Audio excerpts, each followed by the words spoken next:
ಓಂ ಶ್ರೀ ಗುರು ಬಸವಲಿಂಗಾಯ ನಮಃ. ಸರ್ವರಿಗೂ ಶರಣ. ಅರ್ಚನೆ ಬಗ್ಗೆ ಹೇಳ್ತಾ ಇದ್ದೆ. ಯೋಗ ದಿನಕ್ಕಿಂತ ಮುಂಚೆ ಅರ್ಚನೆ, ಅರ್ಪಣೆ, ಅನುಭಾವ ಇದು ಶರಣರು ಕಂಡುಕೊಂಡಂತಹ ಅತ್ಯಂತ ಶ್ರೇಷ್ಠ ಮಾರ್ಗ. ಪ್ರತಿಯೊಬ್ಬ ಮಾನವ ತನ್ನ ಮಾನವತ್ವದ ಇತಿಮಿತಿಗಳನ್ನು ಮೀರಿ ಅಥವಾ ಮಾನವತ್ವದ ಶ್ರೇಷ್ಠತೆಯನ್ನು ಗುರುತಿಸಿಕೊಂಡು ದೈವತ್ವಕ್ಕೆ ಏರುವ ಪ್ರಯತ್ನ ಮಾಡೋಕ್ಕೆ ಶರಣರು ಅನುಭವ ಮಂಟಪವನ್ನು ಕಟ್ಟಿದರು. ಅನುಭವ ಮಂಟಪದ ಉದ್ದೇಶ ಮಾನವತ್ವದಿಂದ ದೈವತ್ವಕ್ಕೆ ಏರಿಸೋದು. ಕಡೆ ಪಕ್ಷ ಮಾನವತ್ವದಲ್ಲಾದ್ರೂ ಮಾನವೀಯತೆಯಲ್ಲಾದ್ರೂ ಬದುಕುವ ಪ್ರಯತ್ನವನ್ನು ಮಾಡೋದು, ಇದೇ ಅದರ ಮುಖ್ಯ ಉದ್ದೇಶ. ಅದಕ್ಕೆ ಅವರು ಒಂದು 5 ಆಚಾರಗಳನ್ನ ಕಡ್ಡಾಯವಾಗಿ ಪಾಲಿಸಬೇಕು ಅಂತ ಹೇಳ್ತಾರೆ. ಯಾರು ಲಿಂಗ ದೀಕ್ಷೆಯನ್ನು ಪಡ್ಕೊಳ್ತೀರಿ ಅಥವಾ ಲಿಂಗ ದೀಕ್ಷೆ ಪಡ್ಕೊಳ್ಳದೇ ಇದ್ರು ಭಕ್ತಿ ಮಾರ್ಗದಲ್ಲಿ ಇರ್ತಕ್ಕಂಥವ್ರು 5 ಆಚಾರಗಳನ್ನು ಮಾಡಲೇಬೇಕು, ಪಾಲಿಸ್ಲೇಬೇಕು. ಹಾಗೆ ಪಾಲಿಸಿದ್ರೆ ಮಾತ್ರ ನಿಮ್ಮ ಜೀವನ ಶ್ರೇಷ್ಠ ಮಟ್ಟಕ್ಕೆ ಏರುತ್ತೆ. ಅಷ್ಟೇ ಅಲ್ಲ, ಸಾರ್ಥಕ ಆಯ್ತು ಅಂತ ಅನ್ಸುತ್ತೆ. ಇವತ್ತು ತುಂಬಾ ಜನ ನೋವು ಮಾಡ್ಕೊಳ್ತಾ ಇದ್ದಾರೆ. ವಯಸ್ಸಾದವರು ನೋವು ಮಾಡ್ಕೊಳ್ತಿದ್ದಾರೆ, ಮಧ್ಯಮ ವಯಸ್ಕರು ಬೇಜಾರು ಮಾಡ್ಕೊತಾ ಇದ್ದಾರೆ, ಯುವಕರಿಗೆ ಏನ್ ಮಾಡ್ಬೇಕು ಅಂತ ಗೊತ್ತಾಗ್ತಾ ಇಲ್ಲ, ಬಾಲಕರಿಗೂ ಕೂಡ ಸಮಸ್ಯೆ ಆಗಿದೆ. ಆ ನಗರೀಕರಣ ಹೆಚ್ಚಾದಂಗೆ, ಆಧುನೀಕರಣ ಹೆಚ್ಚಾದಂಗೆ ನೆಮ್ಮದಿ ಇಲ್ಲ, ತುಂಬಾ ಹಿಂಸೆ ಅನುಭವಿಸ್ತಿದ್ದಾರೆ. ನಿನ್ನೆ ಯಾರೋ ಹೇಳ್ತಾ ಇದ್ರು, ಒಬ್ಬ ಕಣ್ಣು ಇಲ್ಲದ ವ್ಯಕ್ತಿ ಬಹಳ ದೊಡ್ಡ ಹುದ್ದೆಯಲ್ಲಿದ್ದಾನೆ, ಬಹಳ ದೊಡ್ಡ ಹುದ್ದೆ. ಆಮೇಲೆ ಮದುವೆ ಆಗಿದೆ, ಮಕ್ಕಳು ಇದ್ದಾರೆ, ತಾಯಿ, ಹೆಂಡತಿ, ಇನ್ನು ಸ್ನೇಹಿತರು ಇದ್ದೇ ಇರ್ತಾರೆ, ಸುತ್ತಮುತ್ತ ಪರಿಸರ ಇದೆ. ಅವನಿಗೆ ಸುಮಾರು 1 ಲಕ್ಷ ರೂಪಾಯಿನ ಮೇಲೆ ಸಂಬಳ ಇದೆ, ದೊಡ್ಡ ಹುದ್ದೆ. ಕಣ್ಣಿಲ್ದಿದ್ರು ಕೂಡ ಕಣ್ಣಿದ್ದವರು ಮಾಡುವ ಕೆಲಸವನ್ನ ಕೊಡ್ತಾ ಇದ್ದಾರೆ. ಈಗ ಕಂಪ್ಯೂಟರ್ ಶಿಕ್ಷಣ ಪಡ್ಕೊಂಡು ಇದ್ದವ್ರು ಏನೇನು ನಿಭಾಯಿಸ್ತಾ ಇದ್ರು, ಹುದ್ದೆಗಳನ್ನ ನಿರ್ವಹಣೆ ಮಾಡ್ತಿದ್ರು, ಅದರಲ್ಲಿ ಅನೇಕ ಹುದ್ದೆಗಳನ್ನು ಕಣ್ಣಿಲ್ದಿದ್ದವರು ಮಾಡ್ತಾರೆ. DC ಆಗಿದ್ದಾರೆ, ಒಂದು 3-4 ಜನ DC ಆಗಿದ್ದಾರೆ ಕಣ್ಣಿಲ್ದಿದ್ದವರು ಇಡೀ ಭಾರತದಾದ್ಯಂತ. ಈ ವ್ಯಕ್ತಿನೂ ದೊಡ್ಡ ಹುದ್ದೆನಲ್ಲಿ ಇದ್ದಾನೆ, ಆದ್ರೆ ಕುಡ್ತದ ಚಟಕ್ಕೆ ಬಿದ್ದು ಮನೆಯಲ್ಲಿ ನೆಮ್ಮದಿ ಇಲ್ಲ. ಇಬ್ರು ದುಡಿತಾರೆ, ಗಂಡ ಹೆಂಡತಿ ಇಬ್ರು ಕೆಲ್ಸಕ್ಕೆ ಹೋಗ್ತಾರೆ, ಇಬ್ರು ಕಣ್ಣಿಲ್ದಿದ್ದವ್ರೇನೆ. ಇಬ್ಬರಿಂದ ಪ್ರಾಯಶಃ 1,30,000 40,000 ದುಡಿಮೆ ಇದೆ ತಿಂಗಳಿಗೆ, ಆದ್ರೆ ನೆಮ್ಮದಿ ಇಲ್ಲ. ಕಾರಣ ಏನಪ್ಪಾ ಅಂದ್ರೆ, ಶರಣರು ಇದನ್ನೇ ಹೇಳಿದ್ರು, ನಿನಗೆ ನೆಮ್ಮದಿ ಸಿಗ್ಬೇಕು ಅಂತಂದ್ರೆ ಪಂಚ ಆಚಾರಗಳನ್ನು ಅನುಸರಿಸ್ಬೇಕು. ಮೊಟ್ಟ ಮೊದಲನೇದಾಗಿ ಲಿಂಗಾಚಾರ ಅಂತ ಹೇಳಿದ್ರು. ಲಿಂಗಾಚಾರ ಅಂದ್ರೆ ಏನಪ್ಪಾ ಅಂದ್ರೆ, ದೇವರು ಒಬ್ಬನಿದ್ದಾನೆ, ಆ ದೇವರು ಒಬ್ಬನೇ, ಎಲ್ಲರಿಗೂ ಒಬ್ಬನೇ ಕರ್ತ, ಎಲ್ಲರಿಗೂ ಒಬ್ಬನೇ ದಾತ, ತಂದೆ ತಾಯಿ ಬಂಧು ಬಳಗ ಎಲ್ಲ. ಅವನನ್ನ ನಾವು ಒಬ್ಬನೇ ಅಂತ ಕರಿತೀವಿ, ಅವನು ಒಬ್ಬನೂ ಅಲ್ಲ. ಅವನು ಒಬ್ಬ ಅಂದ್ರೆ ಗಂಡು ಸೂಚಕ ಆಗತ್ತೆ, ಪುರುಷ ಸೂಚಕ ಆಗತ್ತೆ. ಅವನು ಗಂಡು ಅಲ್ಲ, ಹೆಣ್ಣು ಅಲ್ಲ. ಅದ್ಭುತವಾದ ಶಕ್ತಿ ಮಹಾನ್ ಶಕ್ತಿ. ಶಕ್ತಿ ಅನ್ನೋಕ್ಕೂ ಬರಲ್ಲ, ಯಾಕೆ ಶಕ್ತಿಗೂ ಲಿಮಿಟ್ ಇದೆ.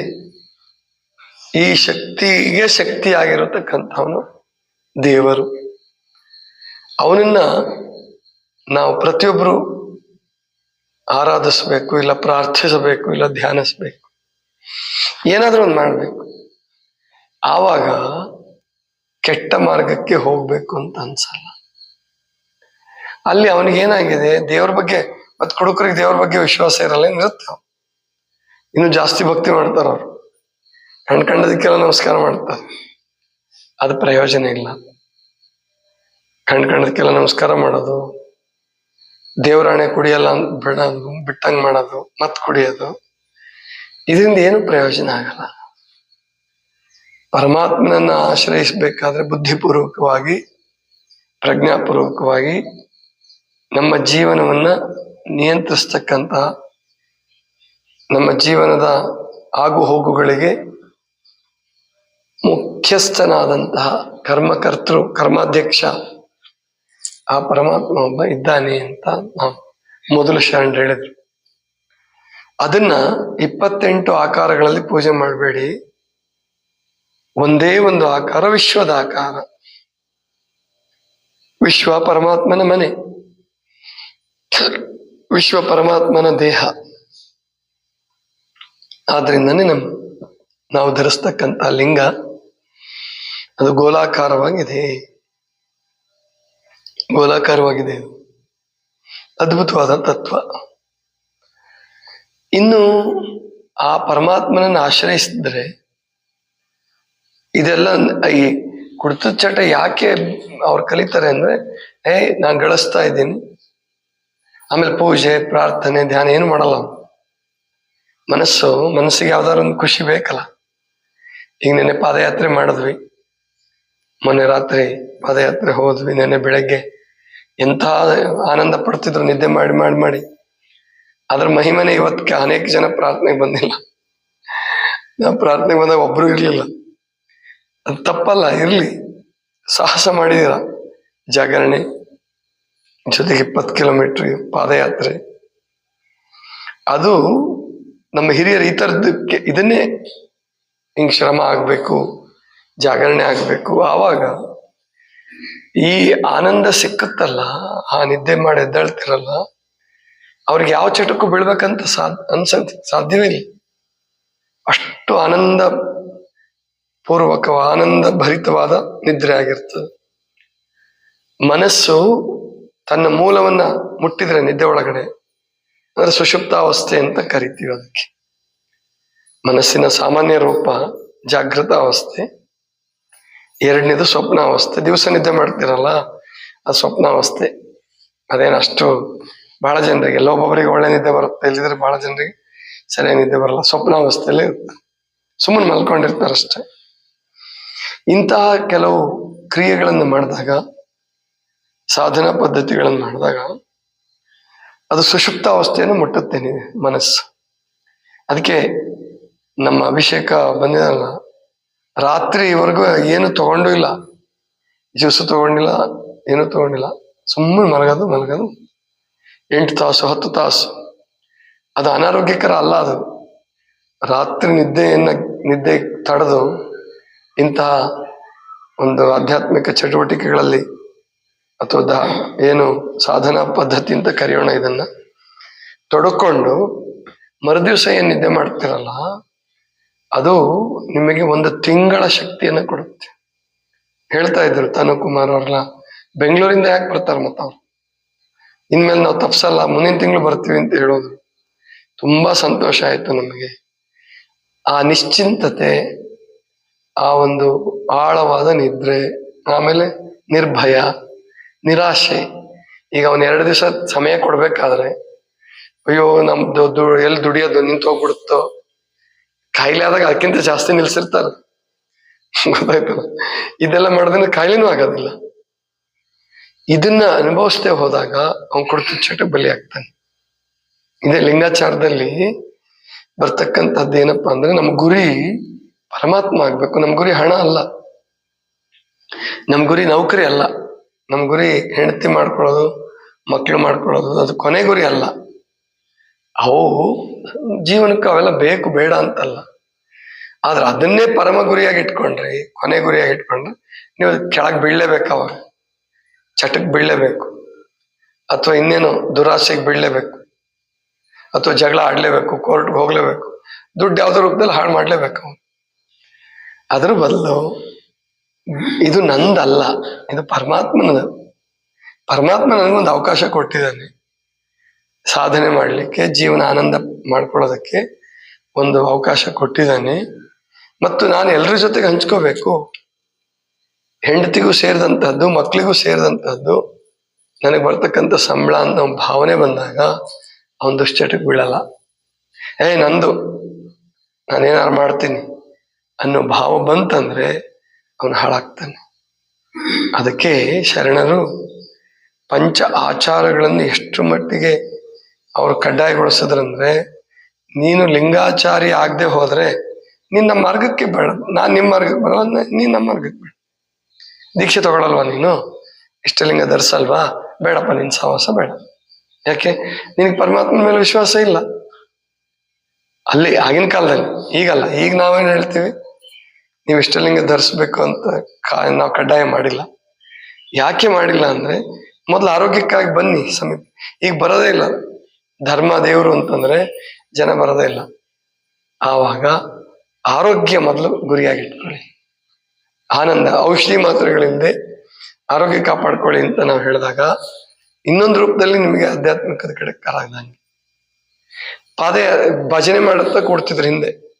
ಜಾಗರಣೆ ಮಾಡುವಾಗ ಭಜನೆ ಮಾಡ್ತಿದ್ರು, ಅಮಾವಾಸ್ಯೆಗೋ ಹುಣ್ಣಿಮೆಗೋ ಭಜನೆ ಮಾಡ್ತಿದ್ರು, ಬೆಳಗ್ಗೆ ತನಕ ಭಜನೆ ಮಾಡೋದು.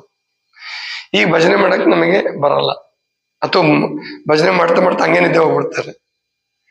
ಅಥವಾ ಅಲ್ಲಿ ನಿದ್ದೆಗೆಡ್ಬೇಕಾದ್ರೆ ಕೆಲವರು ಏನ್ ಮಾಡಿದ್ರು, ಗಾಂಜಾ ಸೇದೋದು, ಅಥವಾ ಏನಾದ್ರು ತಿನ್ನೋದು, ಇಲ್ಲ ಕುಡಿಯೋದು, ಇಲ್ಲ ತಂಬಾಕು ಹಾಕೋದು, ಇದು ದೇವ್ರ ಹೆಸರಲ್ಲೇ ನಡೆದ್ಬಿಟ್ಟು ಇದು ಒಳ್ಳೇದಲ್ಲ. ಈಗ ನಾವು ನಡಿತೀವಿ ಅಂದಾಗ, ಪಾದಯಾತ್ರೆ ಮಾಡ್ತೀವಿ ಅಂದಾಗ ಇದು ಯಾವುದು ಬೇಕಾಗಲ್ಲ. ಶ್ರಮ ಆಗತ್ತೆ, ಬೆವರು ಬರುತ್ತೆ, ಶರೀರದಲ್ಲಿ ಸ್ವಲ್ಪ ನೋವಿರುತ್ತೆ, ಗುರಿ ಮುಟ್ಲೇಬೇಕು, ನಾನು ಸೋಲಬಾರದು ಅನ್ನುವ ಛಲ ಶರೀರದಲ್ಲಿ ಮನಸ್ಸಲ್ಲಿ ಹುಟ್ಟುತ್ತೆ. ಆಮೇಲೆ ಮರುದಿವ್ಸ ವಿಶ್ರಾಂತಿ ತಗೋಬೇಕು ಅಂತ ಅವಕಾಶ ಭಾನುವಾರ ಇಟ್ಟಿದೀವಿ, ಅದಕ್ಕೋಸ್ಕರ ಭಾನುವಾರ ಇಟ್ಟಿದೀವಲ್ಲ, ವಿಶ್ರಾಂತಿ ತಗೊಂತಾರೆ. ಅದು ನಿಮಗೆ ಯಾವ ಡ್ರಗ್ಸು ಆ ಆನಂದ ಕೊಡಲ್ಲ. ಹೆರೋಯಿನ್, ಬ್ರೌನ್ ಶುಗರ್ ಒಂದೊಂದು ಕೆಜಿಗೆ ಎಷ್ಟೋ ಇದೆ, 1 ಕೋಟಿ ರೂಪಾಯಿ ಇದೆ. ಅದು 1 ಕೆಜಿ ಚಿನ್ನಕ್ಕೆ 1 ಕೋಟಿ ರೂಪಾಯಿ ಇಲ್ಲ ಅಂತ ಕಾಣುತ್ತೆ. 30, ಈಗ 75 ಲಕ್ಷ ಆಗಿರ್ಬೋದು 1 ಕೆಜಿ ಚಿನ್ನಕ್ಕೆ. ಆದ್ರೆ 1 ಕೆಜಿ ಬ್ರೌನ್ ಶುಗರ್ಗೆ 1 ಕೋಟಿನೋ 1.5 ಕೋಟಿನೋ 2 ಕೋಟಿನೋ ಇದೆ. ಅಂದ್ರೆ ಚಿನ್ನದ ಬೆಲೆಗಿಂತ ಜಾಸ್ತಿ. ಅಂದ್ರೆ ಅಷ್ಟು ಕಾಸ್ಟ್ಲಿ ಅದನ್ನ ತಯಾರು ಮಾಡೋದು. ಅದನ್ನ ತಗೊಂಡು ಮನುಷ್ಯ ಏನಾಗ್ತಿದ್ದಾನೆ ಅಂದ್ರೆ ಹಾಳಾಗ್ತಿದ್ದಾನೆ, ಹುಚ್ಚಾಗ್ತಾನೆ, ಕೊಲೆಗಡುಕ ಆಗ್ತಾನೆ, ಭಯೋತ್ಪಾದಕ ಆಗ್ತಾನೆ. ಅದ್ರ ಬದಲಾಗಿ ಇವು ಬೇರೆಯವ್ರಿಗೆ ನೋಡಕ್ ಮೂಢನಂಬಿಕೆ ಅಂತ ಕಾಣಿಸ್ಬೋದು. ಇವ್ರಿಗೇನ್ ಬೇರೆ ಕೆಲ್ಸ ಇಲ್ವಾ, ರಾತ್ರಿ ಯಾಕೆ ನಿದ್ದೆಗೆಡ್ತಾನೆ ಕೆಲವ್ರು ಅನ್ಕೊಂತಾರೆ. ಅನ್ಕೊಳ್ಳಿ, ತೊಂದ್ರೆ ಇಲ್ಲ. ಯಾಕೆ ಅವ್ರು ಕುಡಿದ್ರೆ ಅವ್ರಿಗೇನ್ ಅನ್ಸಲ್ಲ, ಅವ್ರಿಗೆ ಕೆಟ್ಟ ಮಾರ್ಗಕ್ಕೆ ಹೋದ್ರೆ ಏನ್ ಅನ್ಸಲ್ಲ. ಅದಕ್ಕೆ ಇದನ್ನು ಮಾಡಬೇಕು. ಮಾಡೋದ್ರಲ್ಲಿ ತುಂಬಾ ಸಂತೋಷ ಇರುತ್ತೆ. ಇದು ಲಿಂಗಾಚಾರ. ದೇವರಿಗಾಗಿ ಬದುಕ್ತೇನೆ, ದೇವರ ಸಾಕ್ಷಿಯಾಗಿ ಬದುಕ್ತೇನೆ, ದೇವರೇ ಅಂತಿಮ. ನಾನು ದೇವರನ್ನ ಪಡೆಯೋದಕ್ಕೆ, ನನ್ನ ತಂದೆ ಸ್ಥಾನ ಮುಟ್ಟೋಕ್ಕೋಸ್ಕರ, ಅವನನ್ನ ಅರ್ಥ ಮಾಡ್ಕೊಳ್ಳೋಕ್ಕೋಸ್ಕರ, ಅವನ ಶಕ್ತಿಯನ್ನ ಜಾಗೃತಿ ಮಾಡ್ಕೊಳ್ಳೋಕ್ಕೋಸ್ಕರ ಪ್ರಯತ್ನ ಮಾಡ್ತೀನಿ. ಇದೇ ಲಿಂಗಾಚಾರ. ಇದೇ ಲಿಂಗಾಚಾರ. ಎಲ್ರಿಗೂ ಅನ್ವಯ ಆಗ್ತದೆ ಇದು. ಇದಿಷ್ಟು ಇವತ್ತಿನ ಚಿಂತನ. ಸರ್ವರಿಗೂ ಶರಣು ಶರಣ.